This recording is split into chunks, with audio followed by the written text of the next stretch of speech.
Dear subscribers, they will tell you how you can fix your problem with your cellular data. So if cellular data is not working on your iPhone, so how you can also fix it. So for fixing it, just go to the settings. In the settings you need to find cellular data or mobile data. Just open it, just try to turn it off and turn on again.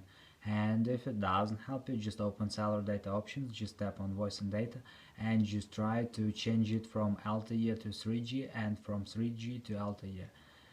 So if it doesn't help you, you can also just try to turn on airplane mode, wait a few seconds and just turn it off. So after you can try to go to the general. In the general, just scroll down, just tap on shutdown, slide to power off, wait a few seconds and just power your phone again. So just simple restore your phone. And if you still have the server, so you can also just try to update your phone. So just go to the general, just open software update, and if you see here available update, just tap on download and install and wait until it will successfully install the latest updates for your iPhone. So thanks for watching, have a nice day, subscribe to my channel, click like, and goodbye.